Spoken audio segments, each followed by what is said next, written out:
You are listening to Know You're Crazy. My name is Susan Denee. We all have crazy. What separates us is how we choose to deal with it.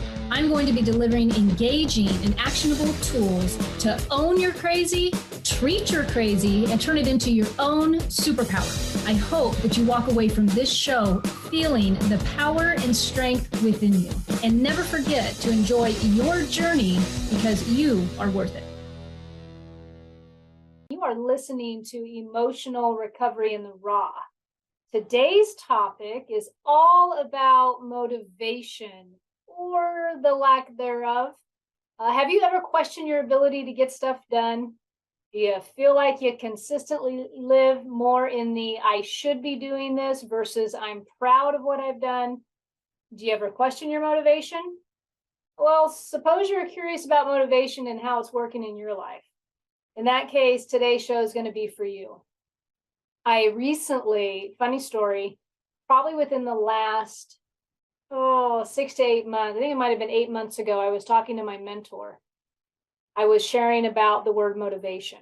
I didn't want the word motivation to show up on my website. I had this allergic reaction to the word motivation, which is going to lead me into the first segment of this show, why that was.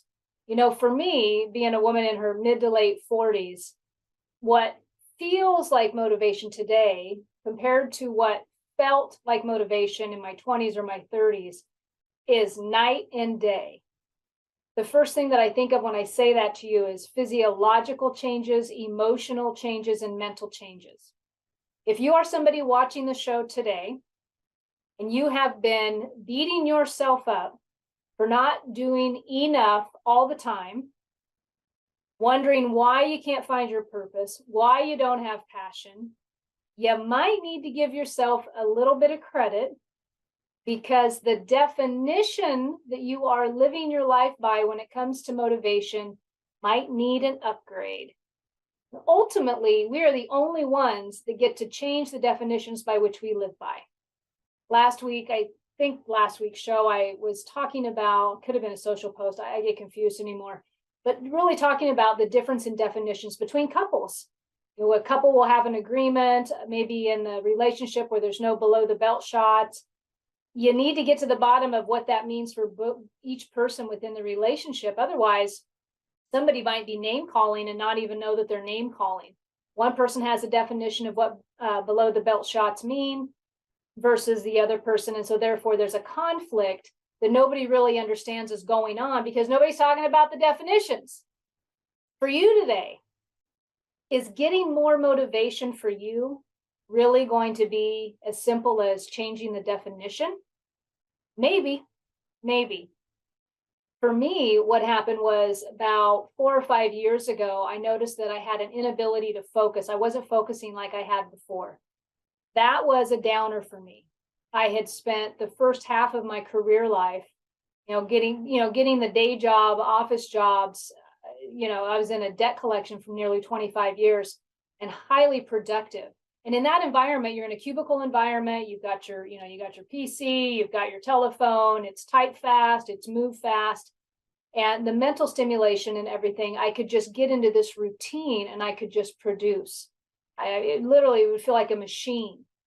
And that fueled me for years, as I raised my children and as I got married, got divorced, got married again, jumped into some real estate briefly, doing all these things. Oh, and then, recovered alcoholic, helping women in sobriety, had this constant fuel that was just going, just stimulated, right? Anticipated the next event in my life. And then suddenly, in the mid-40s, something started shifting. I burned out of that job in the role that I was in. Now, there could have been many reasons for that. It could have been that particular role that I was in was no longer feeding the spirit. That might have been part of it. I know that I had been up for an opportunity that fell through. And so my expectations went from here to like crashing down. That had somewhat of a professional rock bottom. But I had this thing, earlier I mentioned physiological. I had this thing floating in the background that I was unaware of. And my body was changing the older I was getting, and call it naive, call it simple. But I mean, like so many people, we go to the doctor in our later years, and all of a sudden the back starts hurting, the lower back. I think I read sometime like as you get older in life, like 70% of adults have back problems. Like, what the hell? So, stuff starts creaking and you're not used to that, especially I wasn't used to that. So things are like changing, but yet I'm not acknowledging the change. I'm not even giving credit to the change. I'm still holding myself up to expectations of motivation and action as if I was 20, 25 years old. It was as if I wasn't giving myself permission to be older in years or something, but I just didn't know what I didn't know. So for about 4 years, I fought this. And at the day job, I had taken on a promotion, and there was some conflict, maybe just with the way they managed and the way I interpreted, or the way I communicated and the way they interpreted me. So there was conflict a little bit in that area, but daily it was a fight for motivation. Daily it was a fight for focus and clarity. And I couldn't quite put my finger on it. I called it everything. Have you been unmotivated and now you've thought to yourself, am I depressed? Maybe I just need to go to the doctor and get some meds, or why don't I feel like doing something? Like, I never feel like doing this. That's where I was. I had like this perfect storm. So the body's aging, and for women and men too, but I'm not going to give men credit for going quite there where us ladies go. I'm just not. Okay. My body in my later years takes hormones that were here and they go and they dive, right? They just dive. I was unaware of the emotional, mental, and physiological impact of that. And I started to become a little bit more curious about that about 2 or 3 years ago when I was working with a ton of women. And I was noticing that they were struggling emotionally over some areas of their life, things that we had, I say we, but they had already walked through, whether through my mentoring, coaching, or whatever it was, but they had already walked through a lot of these things. So I couldn't quite put my finger on why are they emotionally struggling about this, because the perception changes that are necessary sometimes to catapult us from one area of life to another, that had already occurred for them. It got me curious. I started looking at their ages, and I thought there's something going on hormonally. You'd think this was an obvious question, us women as we age, and even in the younger years, we're used to menstruation and all these things with the body, but really, have we given it enough credit in our life? And I will not say power, but enough credit in our life to truly appreciate how that impacts us physiologically. I would love to say long story short, but I'm past that right now. Bottom line was I started reading. I started reading a lot on hormone fluctuation for women, and I started understanding the impacts of the body. And then as I discovered my own journey, why am I sharing about this? I had a triple storm going on with lack of motivation. And so this was kind of the story. It was hovering in there for about 3 to 4 years. Think back in your life and where you're at today. If you're struggling right now today, if you are literally you have more dark days than light days, then keep listening, because sometimes there's solutions out there that you just haven't quite wrapped your head around yet. For me, I kind of took a look, and I was kind of aware of some things going on. I knew that I kind of started out on this journey in 2018, influencer, coach, all that. And I burned out and I couldn't quite put the pieces. Why did that happen to me? All these things were going on. And then my father passed away of COVID in December of 20. And that was a turning point for me. I could also call that a tipping point for me. Have you ever had a time in your life that literally tipped you over? The storm came a running and come pouring down, lightning, thunder, and you had just had enough. Those of us in recovery from addiction and alcoholism understand this. We call it rock bottom, but many people experience it. Maybe a health problem's brought you to rock bottom. Maybe a divorce brought you to rock bottom. Maybe a child of yours passed away. Maybe a spouse of yours passed away. But we get there in different ways. And as you observe the life circumstances around you, sometimes you got to kind of be the observer and give yourself a little bit of credit. When my father passed away, what had happened is all those physiological changes and work professional pressures and all these things come crashing down, because that was the icing on the cake. And it leveled me physically, emotionally, and mentally. Not particularly just his death. I like transition better. I don't believe any of us really ever died, but not just that passing of him, it was a perfect storm and it leveled me. Now, I, at the time, kept thinking I should be able to pull through this. I should be more motivated.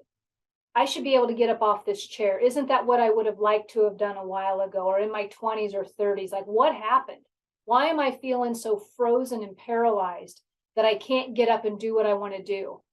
And in the meantime, I've got this business idea that this going out on my own professionally, and I can't muster up the energy to do it. In fact, if I even think about it, I get overwhelmed and I shut down.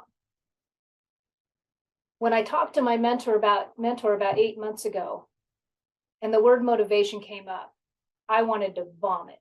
I did not want to hear the word motivation because my definition of motivation had attached to it a high expectation of me that no longer existed. I had not redefined who I was in my mid to late 40s for the life that I had led up to that point. Are you not motivated because you are holding yourselves up to standards that are no longer realistic for who you are? You know, a few months ago, I did a show and I talked about the comparison theory. Shouldn't I feel this way if this person's feeling that way? Shouldn't I feel this way if this person's feeling this way? No, you shouldn't. Especially if you're a woman in your perimenopause or menopause. If you haven't had your hormones checked, I'm just saying, you might want to check that out. It can be a little enlightening and help take away some of that shame and I won't even say excuses, but that feeling of heaviness and I should be doing this, or why do I always feel so sad? It's real.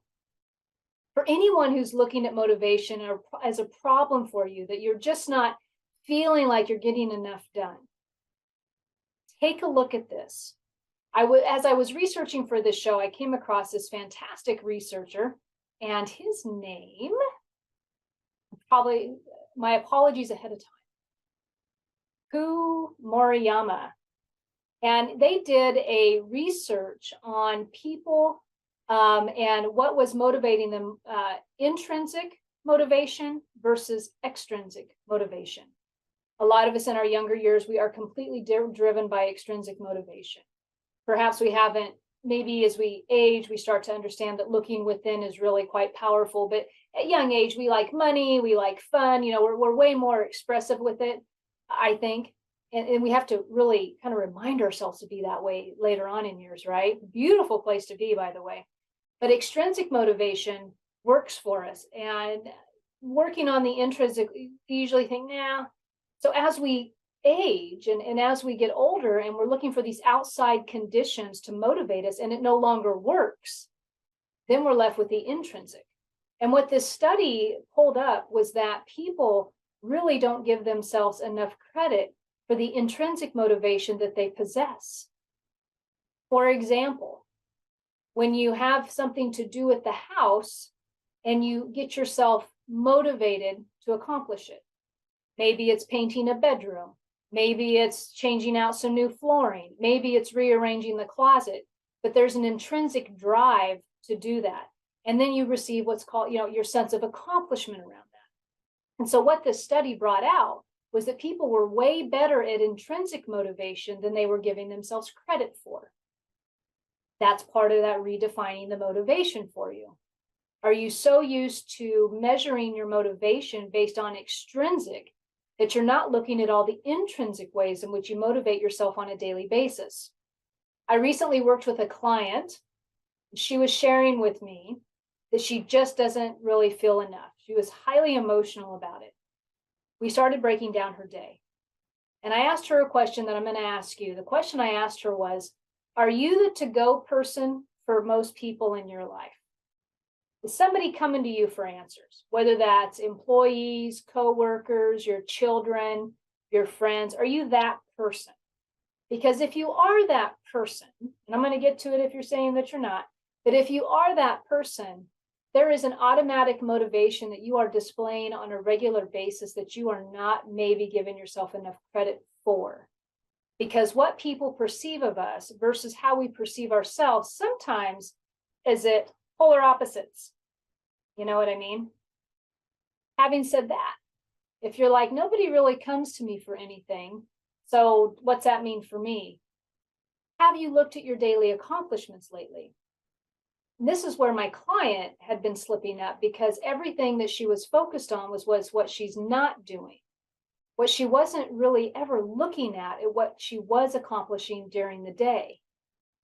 This simple exercise saved my sanity when I was going through what I was going through, when I couldn't get motivated to do what I thought I should be doing. The next study that came out from that same researcher was about the ability for people to allow themselves to do free thinking. And what it was pointing out was so as soon as I get into this, you're going to understand what I'm saying. But what it was pointing out was the impact that smartphones have inevitably had made it easier to seek and find distraction, but they had also contributed to a loss of the habit of free thinking.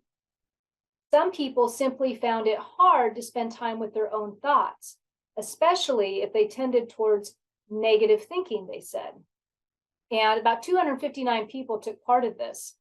And they started to estimate the extent to which they would appreciate sitting on their own and thinking to themselves for 20 minutes.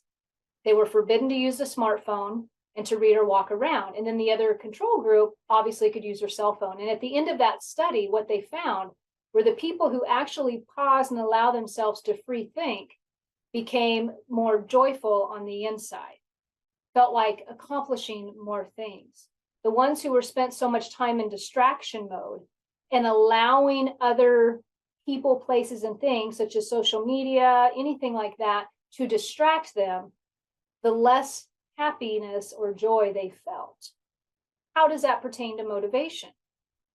If you are allowing yourself some space during the day to honestly act, and this is the whole title of the show, reactive motivation versus responsive motivation. What do I mean by that?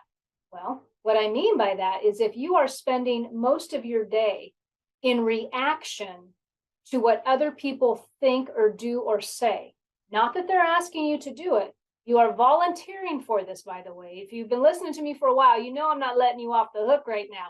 Oh no, it's always coming back to you because the only person that's going to be able to change you is you. The only person to be able to change their mind, change their perspective is you. You can listen to me all day. You can listen to all kinds of people all day, but at the end of the day, it's all up to you. So oh my goodness, I think I lost my whole train of thought just now. Give me a second. It'll come back. Responsive and reactive motivation. There it is. So if I am spending my time in social media or even reading books, this was something I was doing during that phase of lack of motivation. The only thing I had was I had the desire to still read books, not to the level that I was, but I still had a desire. The point I'm making is if what you are surrounding yourself is answering to everybody else's beck and call, is what we might have called it back in growing up. But if you are always responding in a reactive measure to what needs done in your opinion, you are never taking the initiative and setting intention for your future. Everything's reactive. The dishes are dirty, I'm just going to go do them. That's reactive motivation. Somebody moves something over here, I go pick it up. That's reactive motivation. Somebody sends me an email, I have to immediately reply. That's reactive motivation.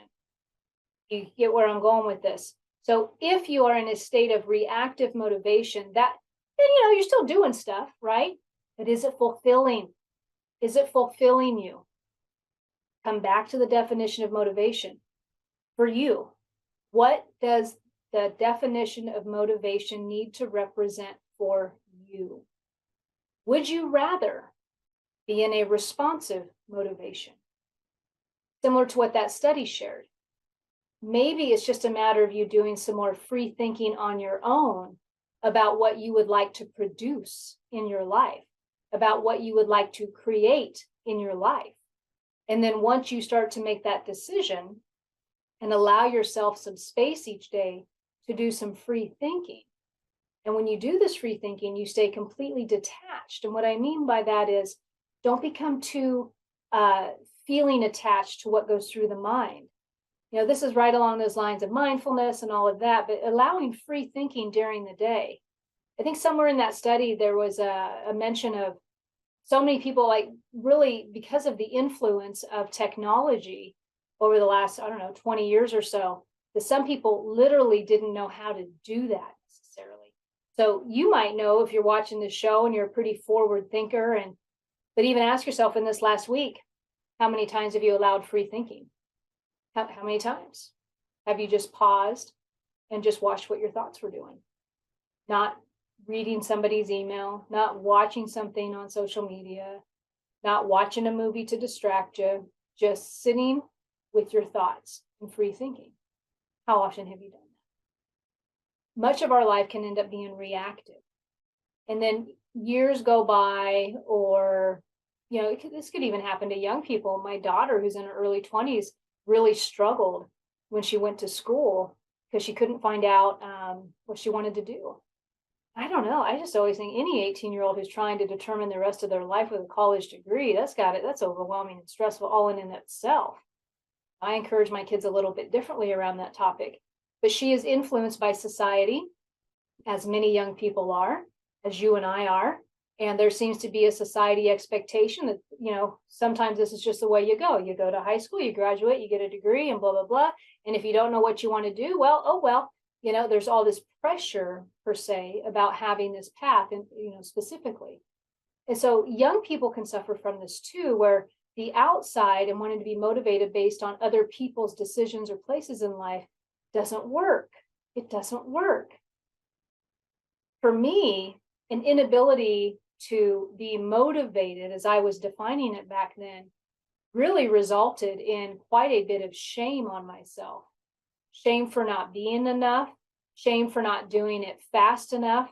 In fact, I finally became intimate with the word shame through this whole process, because what I had failed to have clarity around was what shame really did to the spirit and to the feeling of less than, and how demeaning it is. I recall really embracing the word shame and understanding where it was showing up in my life, because this period of time for me, I'm not kidding you, it was about 4 years long. In fact, one of my upcoming guests on my show in February is my doctor, my naturopath, who I will sing her praises all day long, because for me, some different therapies that I tried bounced me back. And I was like so excited to do this show, and I'm excited to do the show when she's on, because literally it's been in phases. But these last 2 or 3 weeks, man, you can't get me out of my office. I think I did a TikTok video the other day just talking about it's a Sunday and I am in my office wanting to work. That, my friends, hasn't happened prior to that for quite a while.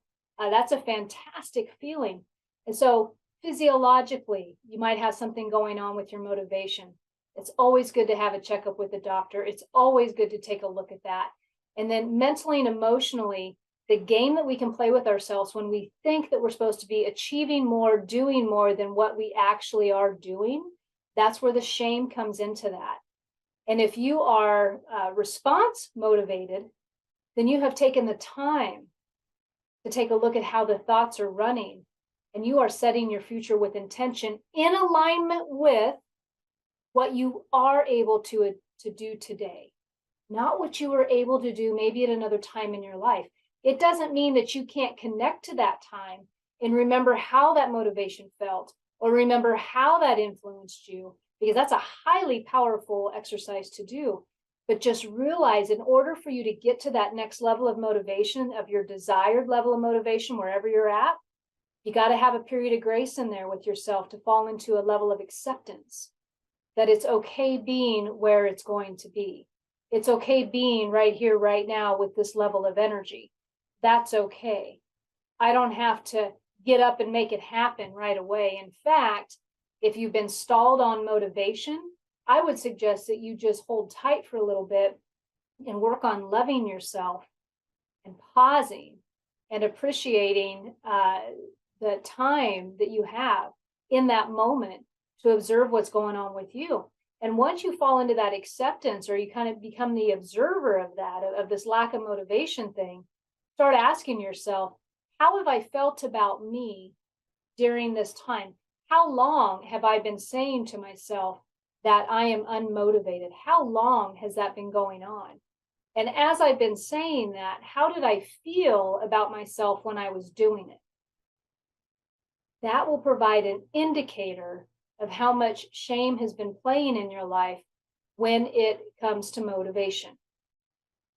And there's so much hope on the other side of this, because once the new definitions become real for you, once you start living by a new value or a new principle with motivation, as I like to say, the sky is the limit. It doesn't mean that suddenly it's all going to change for you, but I was just sharing today with a friend, just don't stop. Just don't stop. You may not be tearing it down like you want to, but if you hold space for that in your future and you start understanding where you're at today and giving yourself grace around that, it will come to you. But we have to pause long enough to appreciate where we're at right here, right now, before we can ever move forward. Before we can ever move forward. You know, for the second half of the show, I'm going to be talking to you more on motivation and a couple other things that I've got going on. But before I go to break, I just want you to pause and ask yourself, have I been in responsive motivation or reactive motivation? That's one question for you. Another question for you is, what is my definition of motivation for me today? Not at a different time in my life, but right here today, because where you're at today has been impacted by different scenarios in your life. I guarantee it. And this doesn't mean that your lack of motivation. You might be full of motivation right now. Like I feel full of motivation right now. I know exactly what's going on with me. That's good to take note of, because what's working for you, just take a little bit note of it. If it's not working for you, then simply ask these couple of questions to yourself. What is the definition of motivation for me today? What do I need to align that definition so that I can start to perform and be my best self today, right? Today. It's all about setting that intention for the future that you want to bring into your existence. And there's going to have to be some action around that. What I don't want you to have to go through that I went through was treating motivation, the word, like a 4-letter word. It's not. It just needs redefined probably for you. All right, having said that, I am going to go to break. And when I come back, I will share more on this topic and give you some more tools and tips and maybe talk about a few other things. All right, be back shortly.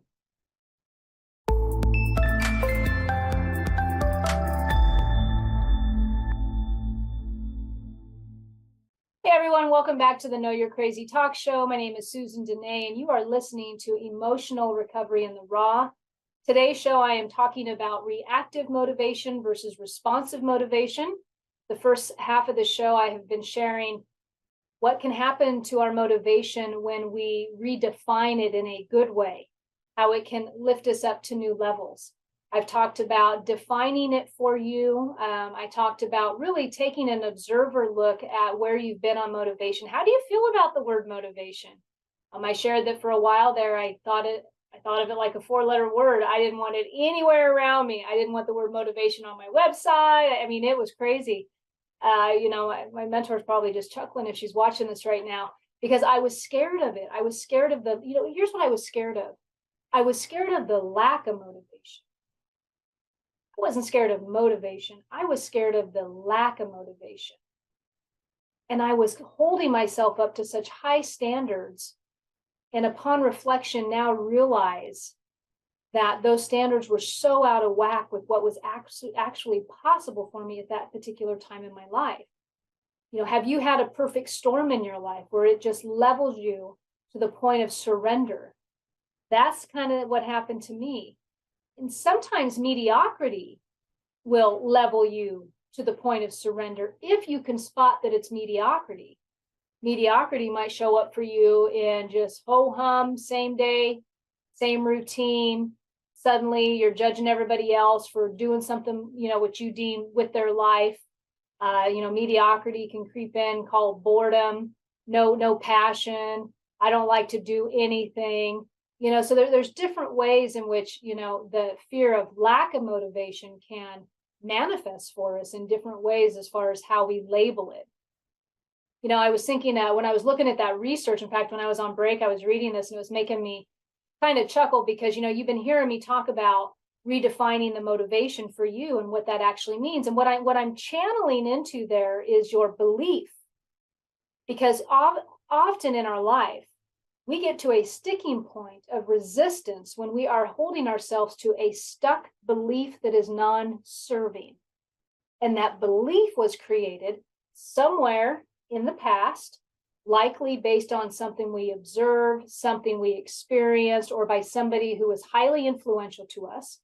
And we stuck to that belief so much that it is now impacting how we define things going forward. So that is why I talk about the definition of motivation, is to ask you to really, at the end of the day, it's about your beliefs.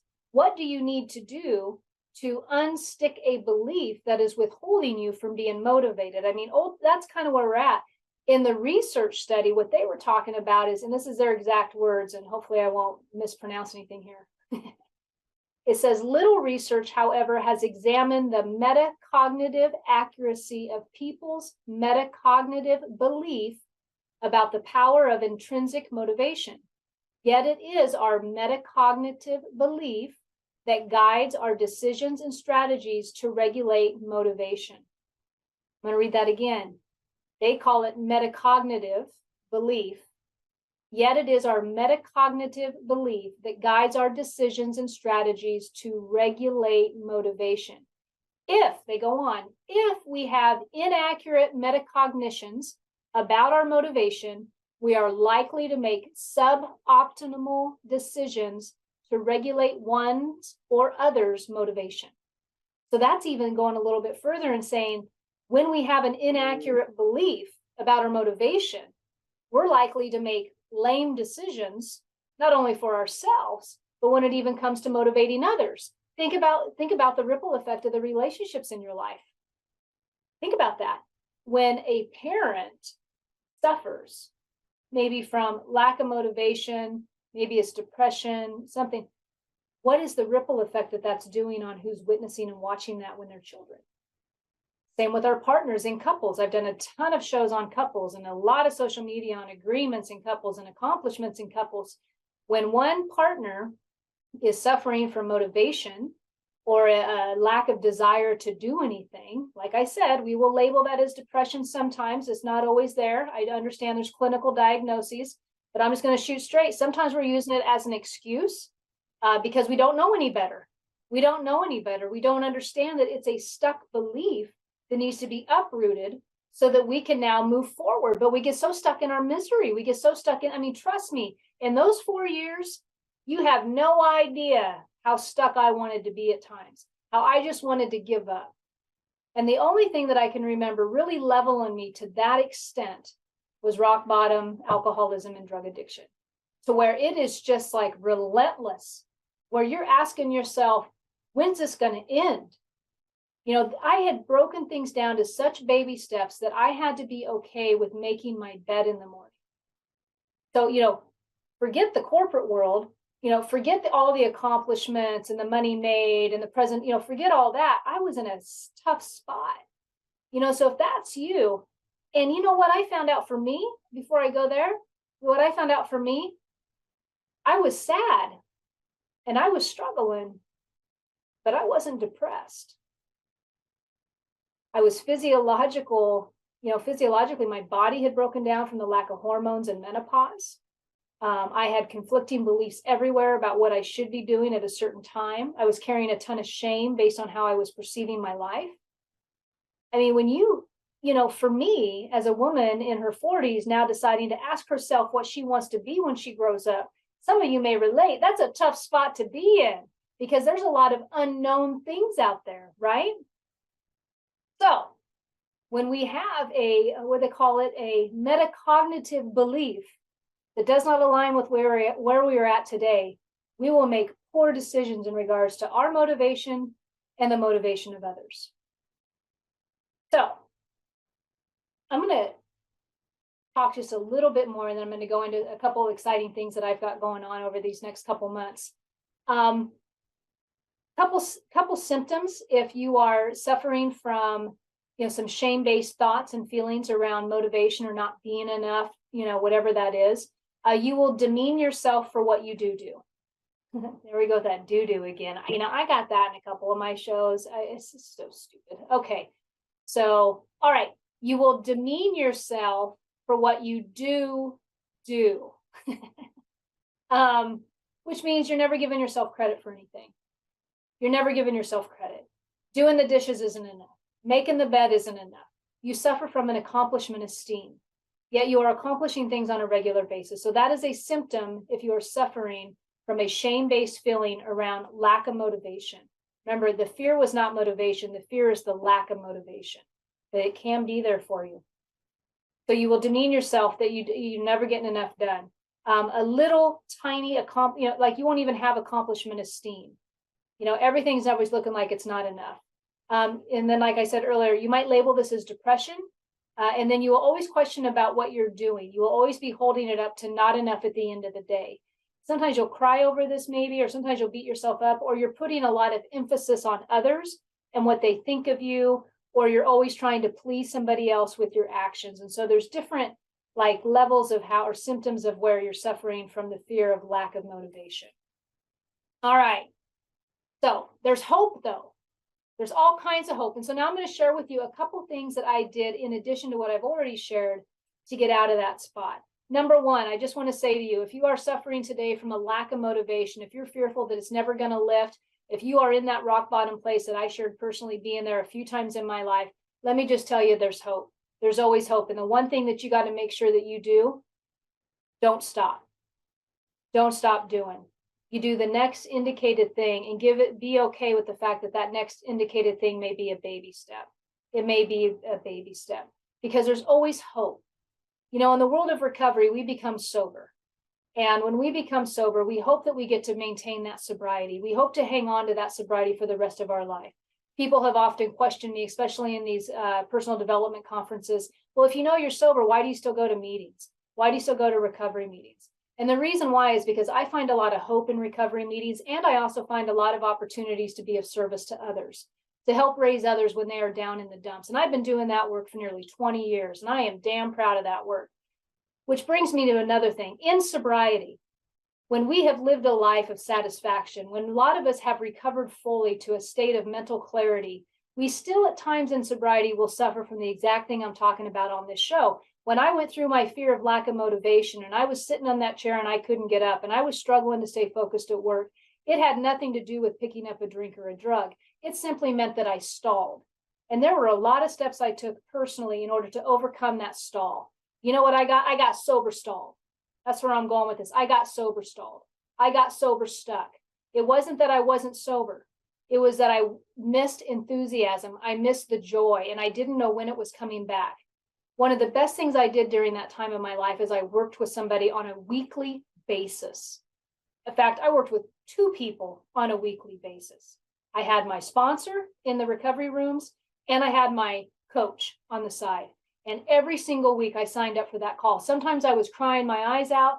Sometimes I wasn't. But what I started to understand was in my desperation of being sober stuck, I got to hear new things. And I got to start downloading emotional and mental twists and turns so that I could have a new perception, even if it was for only that day. Even if it was for only that day. So I am passionate about people in sobriety. Maybe you've been through the 12 steps of recovery. Maybe you've been to the church recovery groups. Maybe you've just white knuckled it. And I say white knuckled it in a nice way. But maybe you have run out of steam. Maybe you are at the end of your rope. Maybe you don't know where to go to get unstuck in sobriety. That's why I'm talking about this today. If that is you, then I got to tell you, I'm excited.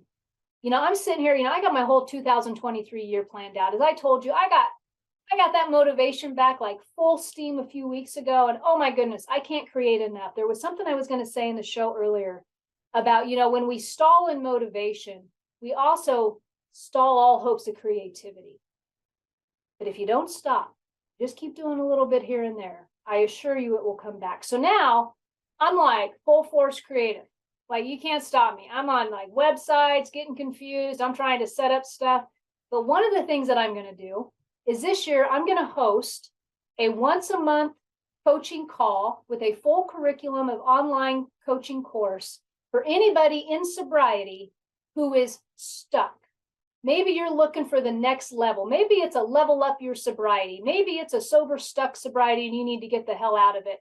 I don't know what it is, but if you are a sober person and your drive and your enthusiasm and your joy has been tested over this last couple years, maybe you came out of COVID and you didn't even know who you are. That was me. If any of that resonates with you and you want to finally go into some action and be proactive about your intention for 2023, then you need to sign up for this course. I'm going to start pitching this course on Friday. God help me that everything's in line technology-wise to make that happen. But I'm pitching it on Friday. And I'm going to run that offer for probably 3 to 4 days. And then I'm cutting it off because I only want the willing people who are going to actually hit register in this group. And you'll have the online course and you'll have access to the community and you'll have the PDF worksheets. I'm going to set you up.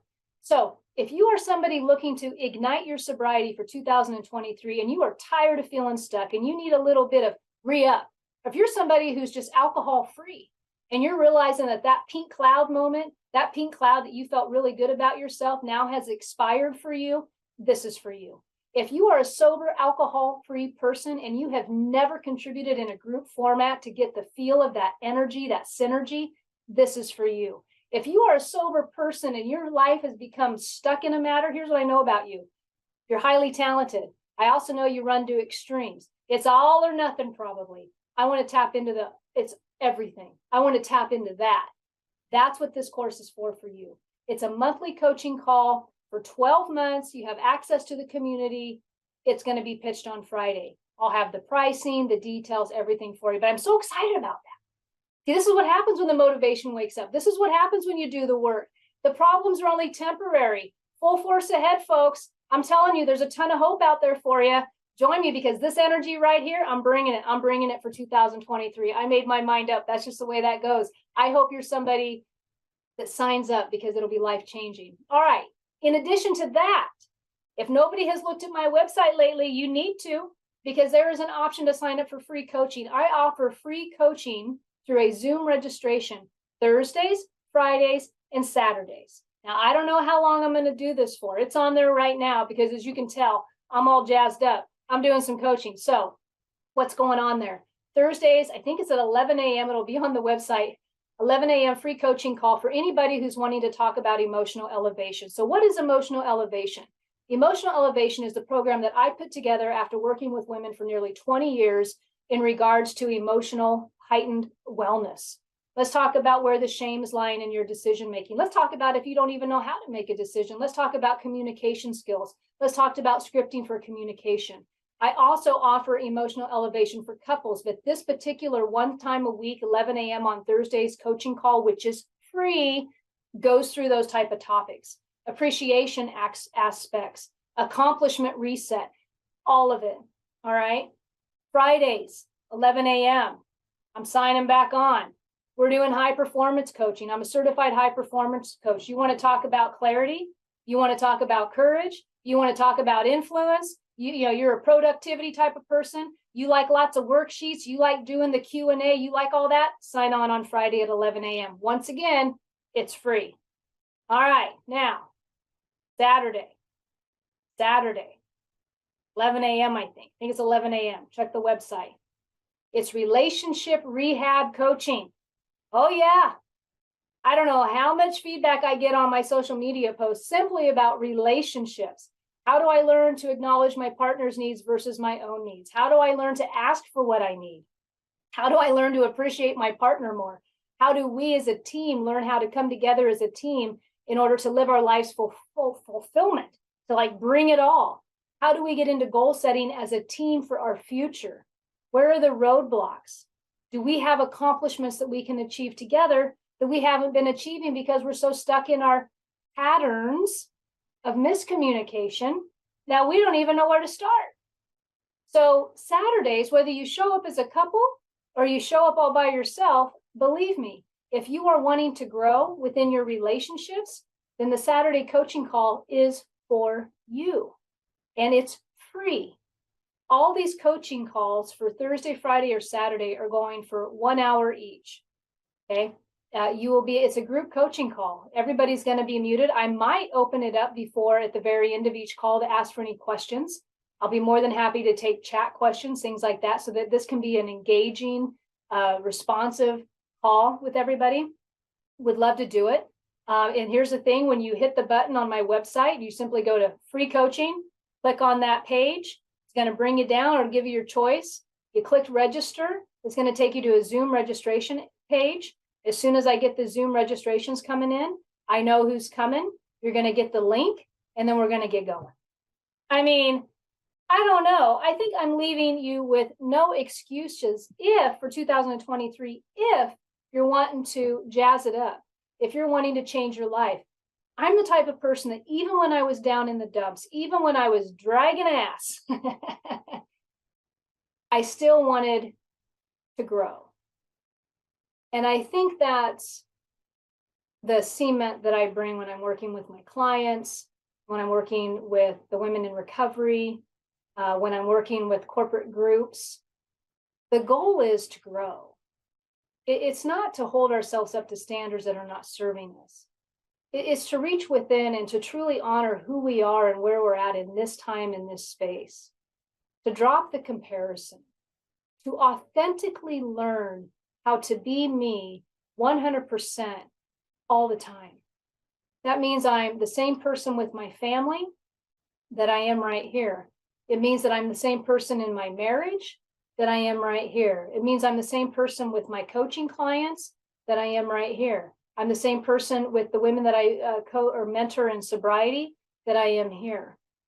That in and of itself is a blessed place to be. And if you strive for that, if you're tired of indecisiveness, if you're tired of struggling, if that has worn you down to the nubs, then all that means is it's an indicator that it's time you tap into the strength and to the courage and to the inspiration that I know you have within you. And you take that sweet spot and you say to yourself, I'm going to change it up. I'm going to change it up. You may not be, hammering down, big millions of dollars and endless energy right out of the gate, but I believe it's all possible for you. I believe it's all possible for you. If you're lacking energy, have you been trying to produce that energy all by yourself? Or have you considered of what the power might be in coming together with a group of individuals who are like-minded? For you sober folks, so many people in sobriety with time under their belt get stuck emotionally, or they're one person at work, but when they come into their relationship, they're tearing it down because they haven't quite developed the emotional or the cognitive skill set for the relationship, right? Or they get sober and they like just produce and kill it for like the first several years.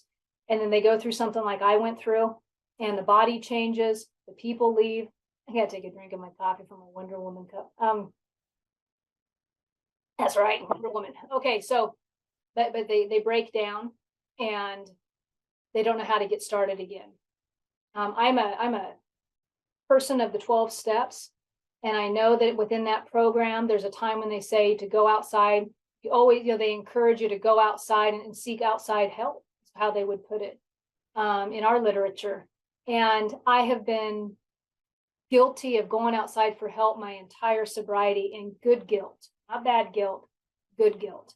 It might be time for you to try something new. If you're somebody in sobriety who has never had a coach, a consistent coach in your life, boy, I just got to tell you, I kind of get excited when I think about that, because I know what people in sobriety are capable of. Like I've seen the transformations up close. I've seen women go from treatment center to, living in sober housing, starting work at McDonald's and ending up in a 6-figure career. Like I've seen those transformations happen because oh my God, if we can get sober, I love saying this to the women that I help and coach. If we can get sober, we can do anything. And we get there by having a shift in our perception that's necessary to take on new adventure, new joy, new happiness, new relationships, new networking, new playtime. Do you hear me? You want more of that? Man, I gotta tell you, I'm stoked. All right. I think I'm almost coming to the end of my show. So as a reminder, reactive motivation versus responsive motivation. Take a look at it. If you're constantly doing stuff just because everybody else is putting something on your agenda, take a look at that. It may be time to switch it up. Take the shame out of motivation if you're suffering with that. Redefine your motivation and for what it means for you today at this age with the experience of life that you've got. You get to change your mind on your definitions. I highly encourage you take a look at your definition of motivation if you're stuck. If you are sober stuck lately, if you are sober stalled lately, if you are wanting to level up the sobriety for 2023, then I invite you to register for my upcoming Sobriety Stalled 2023. I'm still kind of bouncing around the name. There's Sobriety Ignite 2023. Get registered for that. It's going to be a fantastic course. Just a reminder, you're going to have a once a month coaching call. You're going to have access to an online course. You're going to be part of a community. It's going to be a fantastic opportunity for you. And last but not least, and I will be throwing that out on Friday as far as the details. If you want those details, be sure to email me, get on my website and email me at growthspurt@susandenee.com so that I got a way to contact you with that offer. If you email me and you want that offer, I will make sure that you're one of the first people I connect with because there will be bonuses included for people who are registered immediately.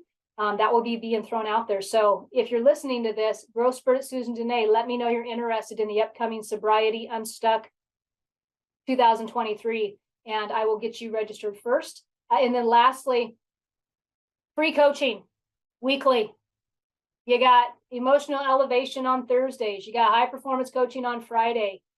Saturdays, you've got relationship reset, just for communication and aspects in the relationship. And Fridays, the high performance. You've got your clarity, your productivity, your courage, all of that. And then on Thursday, you've got emotional elevation. Let's get shame out of the game, right? Let's get shame out of the game. Let's find out what communication tactics we need to take on in order to better our life. Appreciation. Man, I'm all talked out right now, but I'm super excited. And last but not least, before I let you go, if you're ever interested in working with me one-on-one, then you get my undivided attention for 60 minutes once a week. Just simply apply for that on my website. I take applications for that. I'm particular about who I like to work with because I want to make sure that you can bring energy just as much as I can bring energy so that we have a positive experience. All right, so that is that. Check it out at susandenee.com. It's been a fantastic hour with you folks. And yeah, hopefully I'll see you online at one of those events. All right, take care. Have a good night. You have been listening to Know You're Crazy. Crazy. And my name is Susan Denee. We are identifying, understanding, and treating your crazy one episode at a time. Tune in to transformationtalkradio.com. To connect with me or Growth Spurt Your Life, please visit susandenee.com. That's Susan Denee, DENEE.com.